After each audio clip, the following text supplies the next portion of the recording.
Good morning, students. How are you all? Children, till last video, we have completed our 3 chapters in SST.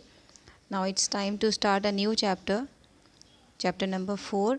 First of all, open your books and open chapter number 4, Minerals and Power Resources. बेटा, what are minerals? Minerals का मतलब क्या होता है? सबसे पहले तो आप बताइए कि minerals क्या होते हैं. Minerals are those materials, natural materials which Allah Ta'ala has provided us. अल्लाह ताला की कुदरत में जो कुदरती चीज़ें पाई जाती हैं वो सब मिनरल्स होते हैं. In this chapter we are going to learn what are minerals and what are power resources. किस तरह के मिनरल्स होते हैं, किस तरह की रिसोर्सेज होती हैं जो कितनी पावरफुल होती हैं. Okay, so let's start the chapter. Minerals are naturally occurring chemical compounds. All rocks are composed of one or more minerals. Rocks do not have a definite chemical composition, whereas minerals have a definite chemical composition. We get metals and chemicals from the minerals in the rocks. Minerals are formed by natural process without any inferences from human. They are non-living solid substances which are concreted in a particular area. Minerals are useful in our daily lives. For instance, steel, which is made from iron ore, and manganese is used to make utensils and other machines. Cement, a constructional material, is made from minerals, and even the salt which makes our food tastier is a mineral. देखिए बेटा, minerals क्या होते हैं. हमारी ज़मीन पर अलग अलग तरह की चीज़ें पाई जाती हैं हमें, जो नेचुरली अल्लाह ताला की तरफ से मिली हुई हैं हमें. उन्हें मिनरल्स बोलते हैं. रॉक होती हैं, चट्टानें हैं, बड़ी बड़ी चट्टानें हैं. उनको खोद कर, उनकी खुदाई करके हमें बहुत सारी अलग अलग तरह की चीज़ें मिलती हैं. उन्हें मिनरल बोलते हैं. जैसे कि कोयला, गैसेस और आपके बहुत सारे मेटल्स होते हैं. आयरन, कॉपर, स्टील, बहुत सारे मेटल्स होते हैं. ये सब हमें नेचुरली रॉक से, चट्टानों को, ज़मीन को खोद कर, चट्टानों की खुदाई करके इन सब से हमें मिलते हैं. ठीक है बेटा, जो हमारी ज़िंदगी में बहुत काम आती हैं. हमें अगर मिनरल्स ना मिलें, हमारे पास ये चीज़ें ना हों, तो आप इमेजिन कीजिए कि हमारी लाइफ कितनी डिफ़िकल्ट हो जाएगी. पूरे हमारे किचन में जो यूटेंसिल्स होते हैं, जो हमारे बर्तन होते हैं, they all are made from different type of metals. और मेटल कहाँ से आता है? मिनरल से आता है मेटल. ओके, हमारे घर का फर्नीचर भी ये भी एक रिसोर्स है, नेचुरल रिसोर्स है. लकड़ी जो है वो मिनरल ही है. It's a kind of mineral. ये सब कुछ मिनरल ही होता है. तो अगर हमारे पास ये सब चीज़ें ना हों तो फिर हमारी लाइफ कितनी डिफ़िकल्ट हो जाएगी. हम स्टोन एज में पहुंच जाएंगे.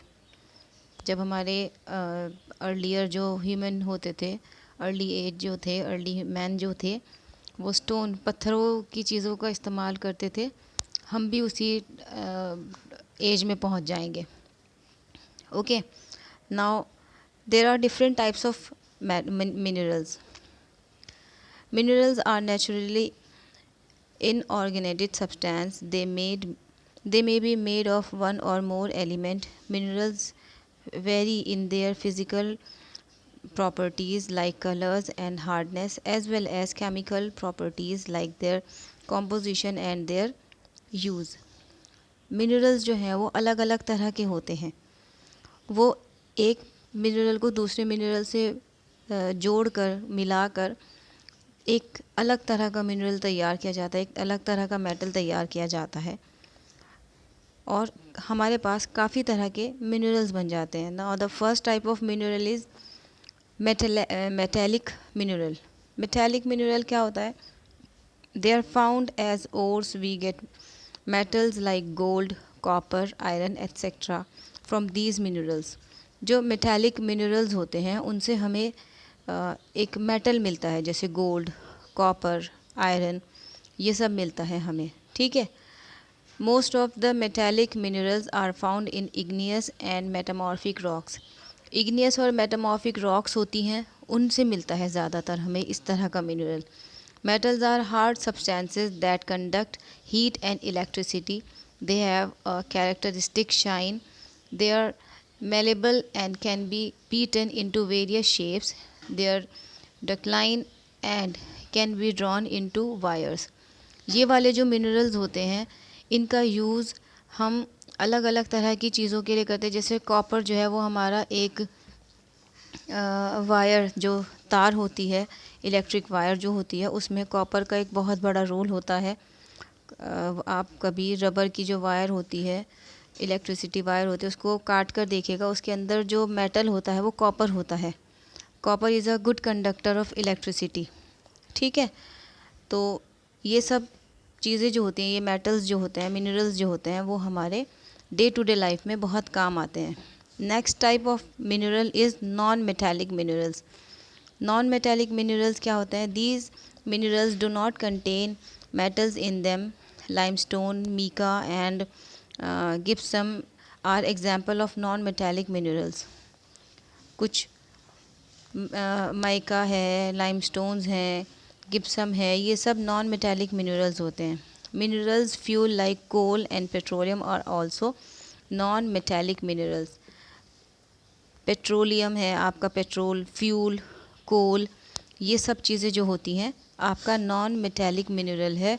और ये बात आप जानते हैं कि ये चीज़ें कितनी इम्पॉर्टेंट होती हैं. ये आपको मुझे बताना नहीं पड़ेगा कि जो ये मिनरल्स होते हैं, नॉन मेटालिक मिनरल्स, जैसे कि आपका कोल है, कोयला है, पेट्रोल है, ये सब चीज़ें हमारी डे टू डे लाइफ में कितनी इम्पॉर्टेंट होती हैं. Next we have extraction of minerals. अब हम ये मिनरल्स किस तरह निकालते हैं, कैसे हमें मिलते हैं ये minerals? Are usually extracted from ores which are rocks having a high concentration of a particular mineral. They are buried deep under the earth's surface. The method of taking out minerals from these rocks buried under the earth is called mining. अब ये जो minerals होते हैं ज़मीन के अंदर छुपे हुए होते हैं. ज़मीन की खुदाई करके ये मिनरल्स बाहर निकाले जाते हैं.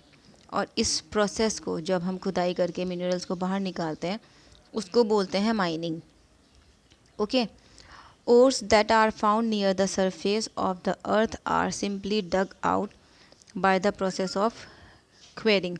अब जो माइनिंग है वो अलग अलग तरह की होती है. एक होती है क्वेरिंग. क्वेरिंग होती है जो ज़मीन की हल्की सी खुदाई करने पर बाहर आ जाते हैं जो मिनरल्स. एक होती है open cast mining. Open cast mining में क्या होता है? When minerals ores are located at a shallow depth they are taken out by removing the surface layer. जब अर्थ को एक काफ़ी हद तक अंदर तक काफ़ी हद तक खोदा जाता है और वहाँ से मिनरल हमें मिलते हैं, उस प्रोसेस को बोलते हैं ओपन कास्ट माइनिंग. ओके, देखिए यहाँ पर पिक्चर में भी आपको दिखाया हुआ है. ये जो खुदाई हुई है ये है ओपन कास्ट माइन है ये. ठीक है, इसको बहुत अंदर तक खुदाई की हुई है. यह आपको इसमें बड़ा छोटा सा लग रहा है, लेकिन अगर आप गहराई से देखें, इसको बहुत देखें तो पता चलेगा कि बेइंतहा गहरा गड्ढा टाइप है ये. The mineral deposit that lie at greater depth are reached by deep bores. This is called deep shaft mining. A deep shaft mine has many underground chambers. At the miners are lift to reach their chambers. जो इस तरह की mines होती हैं वो बहुत गहरी होती हैं और उनके अलग अलग चैम्बर्स, अलग अलग पोर्शन बने होते हैं और उनमें अलग अलग तरह के मिनरल्स मिलते हैं. Petroleum and natural gas occur far below the earth surface. Deep well are dug to extract them. This is known as drilling. अब होता है ड्रिलिंग. ड्रिलिंग क्या होता है?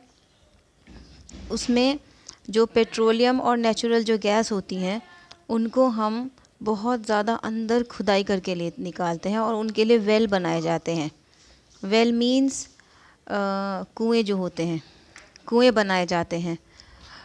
उन कुएं उन कुओं में से हम गैस और पेट्रोल का यूज़ करते हैं. Okay. Next we have distribution of minerals. Minerals are not uniformly distributed all over the world.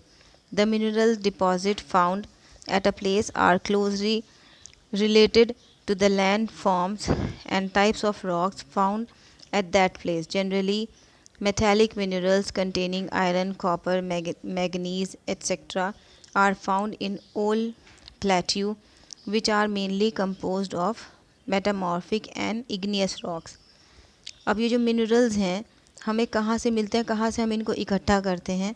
जो इग्नियस रॉक होती है या फिर मेटामॉर्फिक रॉक्स जो होती हैं, इनसे हमें कई अलग अलग तरह के मिनरल्स मिलते हैं.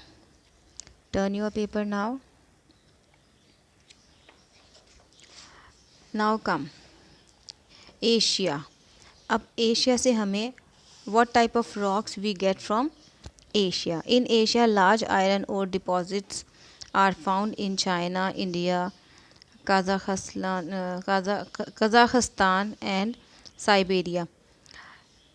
Asia produces more than half of the world's tin. दुनिया में जितना भी टीन यूज़ होता है उसमें से आधे से ज़्यादा जो है वो एशिया से मिलता है. China, Malaysia and Indonesia are among the world's leading tin producing countries. अब एशिया में कौन कौन सी कंट्रीज़ हैं जो जहाँ से सबसे ज़्यादा टिन मिलता है? China, Malaysia and Indonesia. India is the large producer of mica in the world. India में सबसे ज़्यादा माइका बनाया जाता है. Asia also has rich deposits of manganese, nickel, copper, gold, silver and zinc. Now Africa. This continent has rich reserve of diamond, gold and platinum. Africa में सबसे ज़्यादा मिलता है आपको डायमंड, गोल्ड और platinum. That's why these continents are very rich. In continents में जितनी भी कंट्रीज़ हैं वो बहुत रिच होती हैं क्योंकि यहाँ पर डायमंड, गोल्ड और प्लैटिनम मिलता है जो बहुत महंगा मटीरियल होता है. A large number of world's diamond come from South Africa, Zaire and Botswana. South Africa, Zimbabwe and Ghana produce a large portion of the world's gold. Guinea is the leading producer of aluminium ore named bauxite.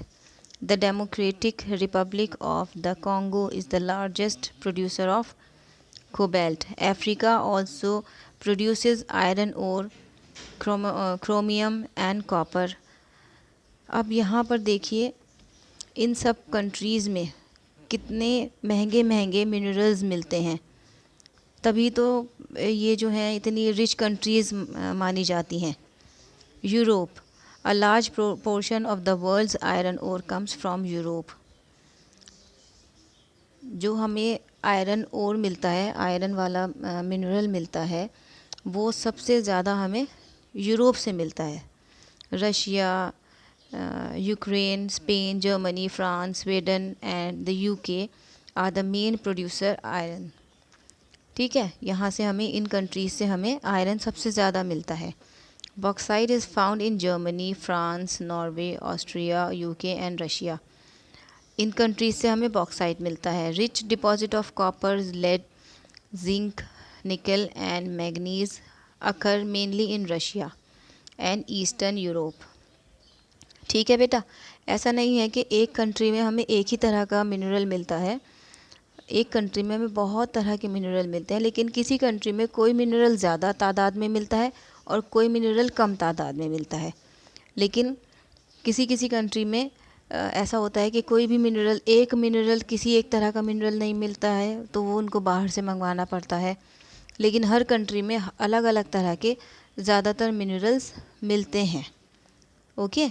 ऐसा नहीं है कि diamond और gold और platinum के minerals हमारी India में नहीं मिलते हैं. यहाँ पर भी इस तरह के ओर्स हैं, मिलते हैं यहाँ पर भी, लेकिन ज़्यादा जो है वो अफ्रीका में मिलते हैं.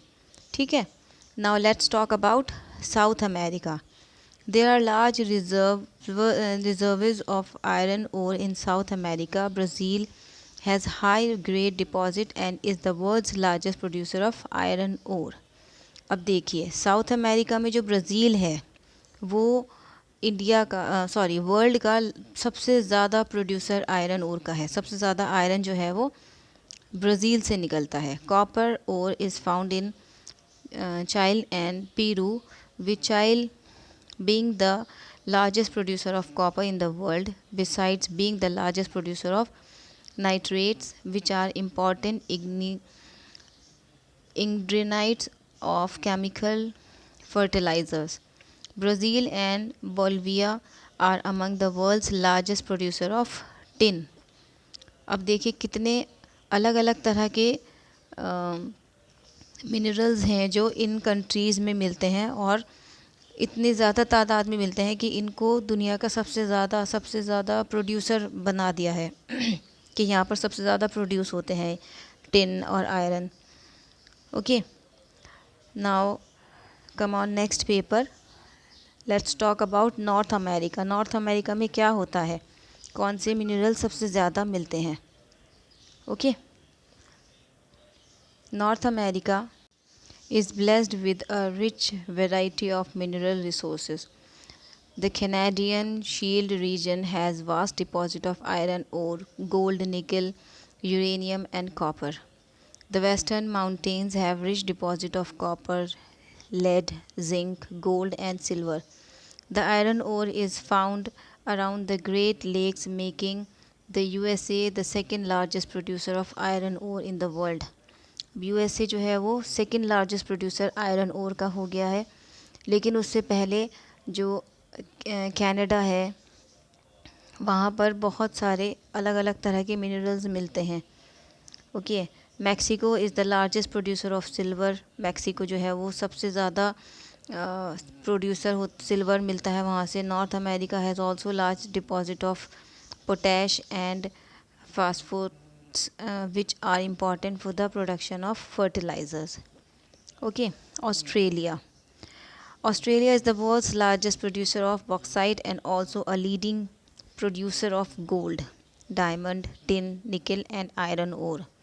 मोस्ट देखिए लोहा जो है ना वो सबसे ज़्यादा इम्पॉर्टेंट मटेरियल है, मिनरल है, सबसे ज़्यादा यूज़ होता है आयरन ओर जो है, इसीलिए ये सब जगह पर ही मौजूद होता है। किसी कंट्री में ज़्यादा तादाद में मिलता है, किसी कंट्री में कम तादाद में मिलता है, लेकिन सबके लिए यूज़फुल है तो अल्लाह ताला ने सभी को थोड़ा थोड़ा दिया है ये।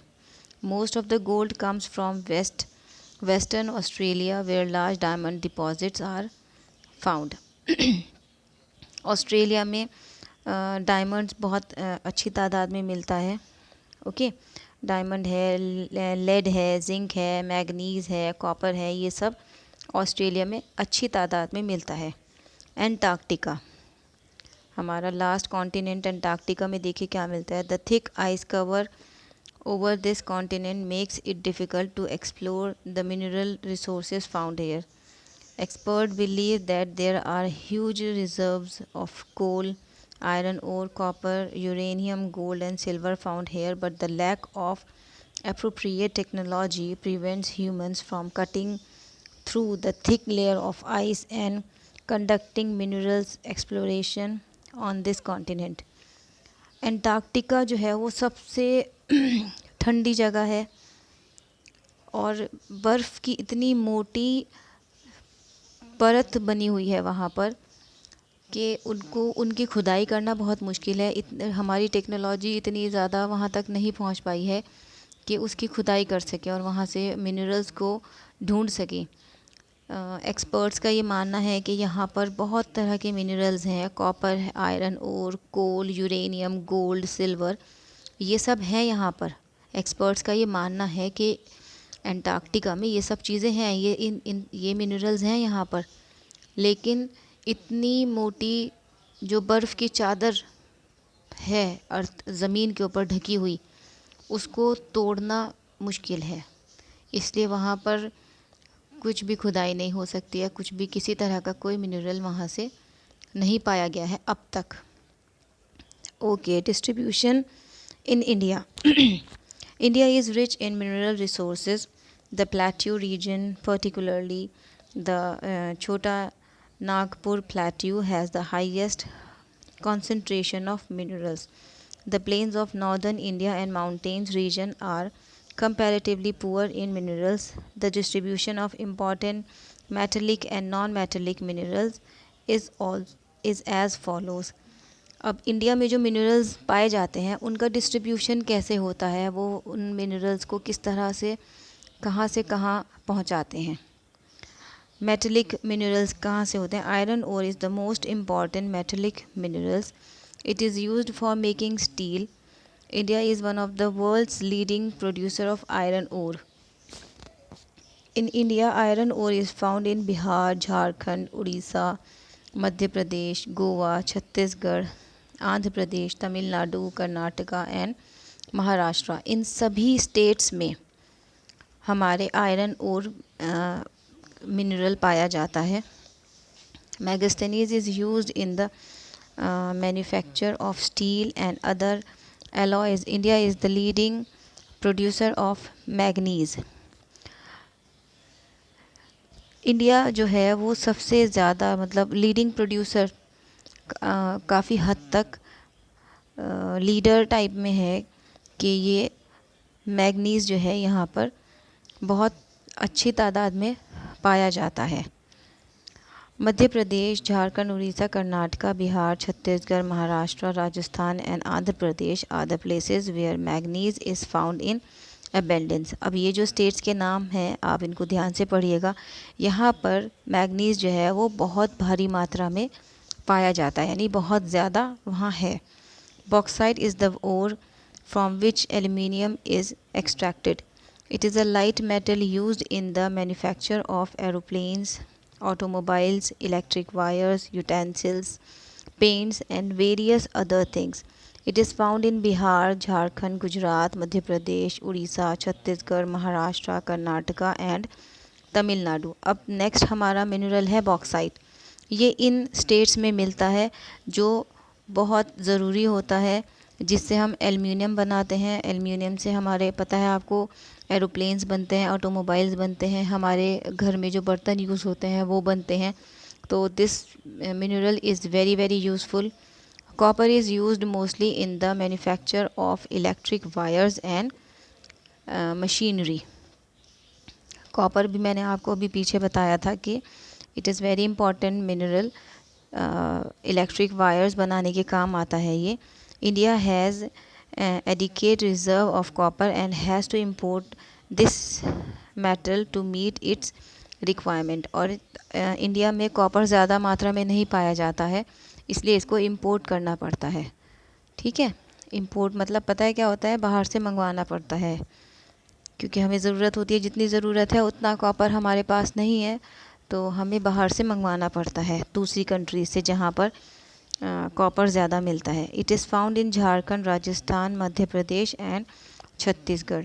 इन जगहों पर कॉपर जो है वो पाया जाता है, लेकिन इतना नहीं होता है कि हमारे लिए सफिशिएंट हो. Okay. Gold is commonly used for making jewellery.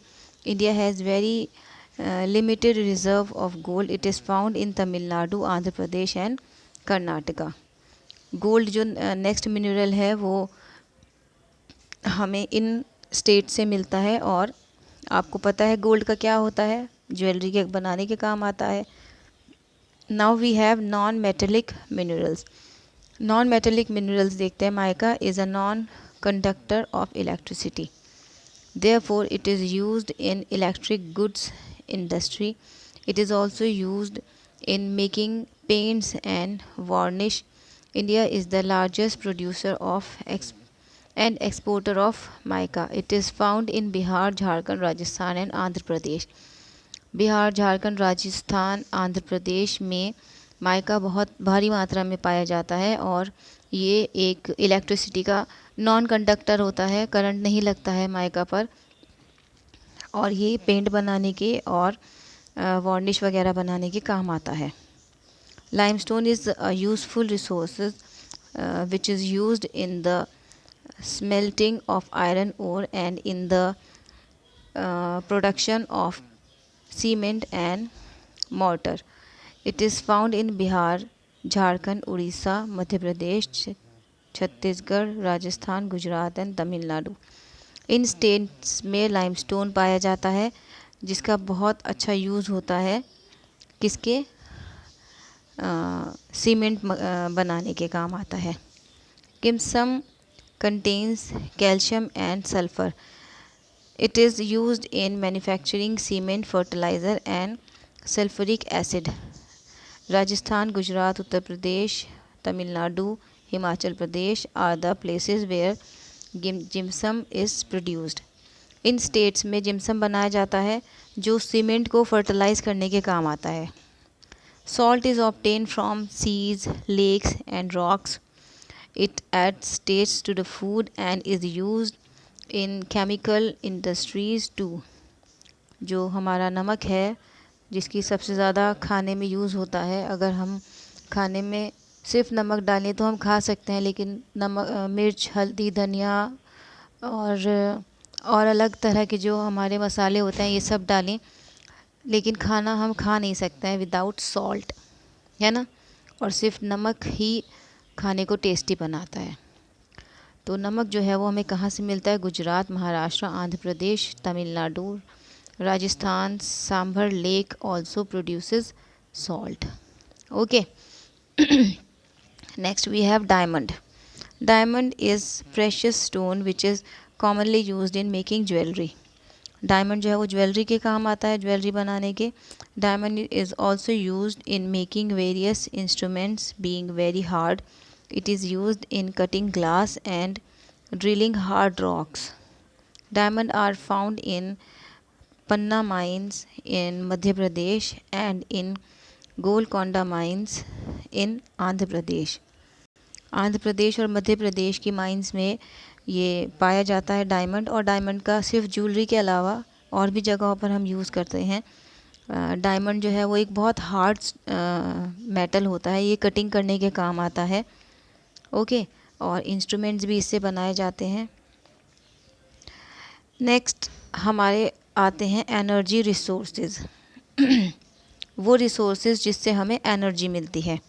Energy resources are those which give us energy. Energy is used in various activities like industry, transport, communication, agriculture etcetera. Energy जो है वो अलग अलग जगहों पर अलग अलग तरीके से यूज़ होती है. जैसे इंडस्ट्री में अलग तरह की एनर्जी यूज़ होती है, ट्रांसपोर्ट में अलग एनर्जी होती है, कम्युनिकेशन, एग्रीकल्चर, हर जगह पर अलग तरह की एनर्जी का यूज़ होता है. Electricity is the most common form of useful energy.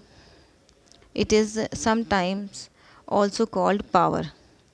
It is generated from various sources. The energy resources are of two types, the conventional sources and the non conventional sources.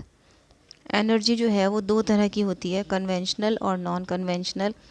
इनमें सबसे पहले आती है हमारी electric energy. Electric energy तो आपको पता है क्या होती है. Without electricity we can not live a proper life, a good life. Light के बिना, इलेक्ट्रिसिटी के बिना हमारी लाइफ क्या हो जाएगी. हम कितने यूज़ टू हो चुके हैं इलेक्ट्रिसिटी के, है ना. और अगर इलेक्ट्रिसिटी ना हो, 1 घंटे के लिए लाइट चली जाती है तो हम लोग क्या हो जाता है हमें. और अगर 1 दिन के लिए लाइट चली जाती है तो हम लोग सोचते हैं ओ माय गॉड, ज़िंदगी ख़त्म हो गई है. तो हम लोग इन चीज़ों के इतने आदी हो चुके हैं कि without these minerals we can not think for a good life. शायद कुछ लोग तो मर ही जाएं इन चीज़ों के बिना, क्योंकि हम लोग इन चीज़ों के इतने यूज़ टू हो चुके हैं. Okay, conventional energy sources. अब कन्वेंशनल एनर्जी सोर्सेज क्या होते हैं? The sources of energy that have been in use for a long time like coal, petrol, natural gases, firewood and nuclear energy are called conventional energy sources.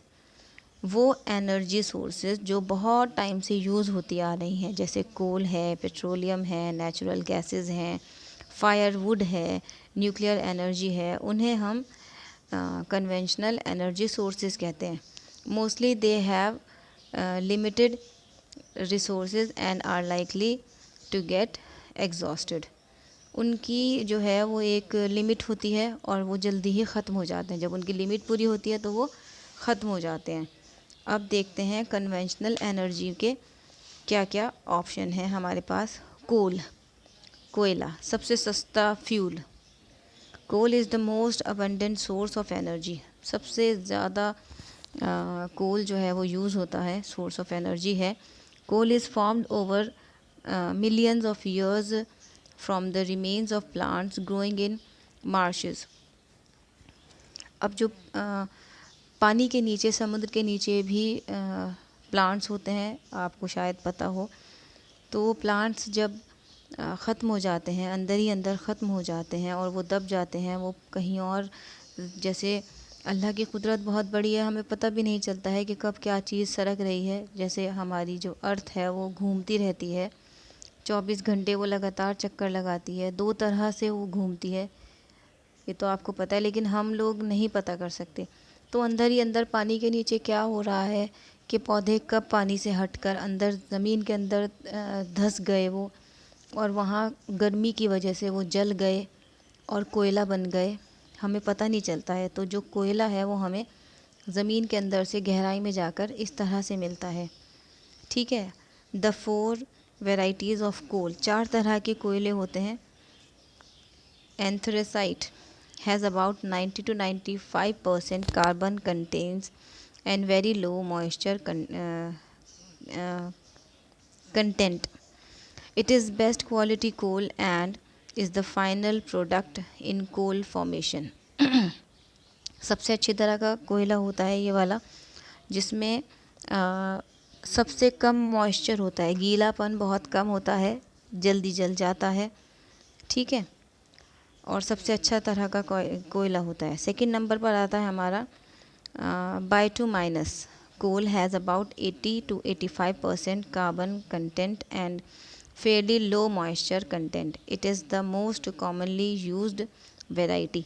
जो second number का कोयला है हमारा, वो सबसे ज़्यादा यूज़ होता है। Lignite is also known as brown coal. Brown colour का जो कोयला होता है वो ये होता है, इसमें 70 to 75% कार्बन कंटेंट होता है और मॉइस्चर जो होता है वो अच्छा होता है। It is widely used in thermal power plant but not as a fuel. Thermal power plant में यूज़ होता है लेकिन एज अ फ्यूल यूज़ नहीं होता है, क्योंकि ये गीला होता है अच्छा खासा। पीट has about 50 to 60% carbon content and very high moisture content. पीट जो है वो सबसे लोअर क्लास कोयला होता है, जिसमें बहुत ज़्यादा मॉइस्चर होता है, गीलापन होता है। It is the first product in the process of coal formation. जब कोयले को निकालते हैं तो उसका सबसे पहला वाला जो हिस्सा होता है वो यही वाला होता है। फिर इसको सुखा कर इसकी क्वालिटी बेटर की जाती है। It is a poor quality fuel. Okay. Distribution of coal. अब कोयले का डिस्ट्रीब्यूशन देखिए क्या होता है। Coal was the basis of the industrial revolution that took place in Europe and The distribution of coal is highly uneven in the world. It mostly occurs in China, the USA, Ukraine, South Africa, India, Australia, Germany, the UK, Russia and Canada. इन जगहों पर कोयला बहुत भारी मात्रा में मिलता है और बहुत यूज़फुल है वहाँ पर। In India about 80% of total coal reserves are found in Damodar river valley. Damodar river valley में सबसे ज़्यादा कोयला मिलता है। 80% जो कोयला इंडिया में मिलता है वो यहाँ मिलता है। The main coal mines are found in Jharia, Dhanbad, Giridih, Bokaro and Raniganj. New coal fields are being developed in Neyveli in Tamil Nadu, Singareni in Andhra Pradesh, Korba in Chhattisgarh and Talcher in Orissa. इन स्टेट्स में नई माइंस तैयार की गई हैं कोयले की और प्रोडक्शन के लिए, क्योंकि कोयले की बहुत ज़्यादा ज़रूरत होती है। About half of India's coal production is consumed by the railways and steel industries. It is also widely used as a domestic fuel. हमारी इंडिया का आधे से ज़्यादा जो कोयला है वो किस चीज़ में, रेलवेज़ में यूज़ होता है और स्टील इंडस्ट्रीज़ में यूज़ होता है, और बहुत ज़्यादा हद तक डोमेस्टिक यूज़ में भी कोयले का इस्तेमाल होता है. ओके बेटा, this is done till today. Now further chapter will be explained in next turn. जब आपकी नेक्स्ट टर्न आएगी, आधा जो बाकी चैप्टर बचा है आपका वो मैं आपको बाद में एक्सप्लेन करूँगी. By that time you are requested to read the chapter carefully, thoroughly, because in your exam will ask any question regarding the explanation. जो भी आपको समझाया जाता है उससे रिलेटेड आपसे एग्ज़ाम में कुछ भी पूछा जा सकता है. ओके, जो क्वेश्चन आंसर्स आप याद करते हैं उससे अलग हम कुछ भी आपके चैप्टर से पूछ सकते हैं. चैप्टर बेस्ड क्वेश्चन आपके ज़रूर आएंगे. ठीक है, therefore you are requested to read the chapter and watch the video again and again. If you are unable to understand the video, please watch it again and again. पहली बारी में नहीं समझ आएगा, दूसरी बारी में आएगा, तीसरी बारी में आएगा, but finally you will understand it. बहुत मुश्किल चैप्टर नहीं है, बहुत इजी चैप्टर हैं, और ये चीज़ें ऐसी होती हैं जो सभी को पता होता है कि मिनरल्स क्या होते हैं. और इस वीडियो को देखने के बाद आपको और अच्छे से पता चल जाएगा कि कौन से मिनरल्स किस तरह से यूज़ होते हैं और कहाँ कहाँ से हमें मिलते हैं. ठीक है, सो rest of the explanation will be done next time. By that time, have a good day.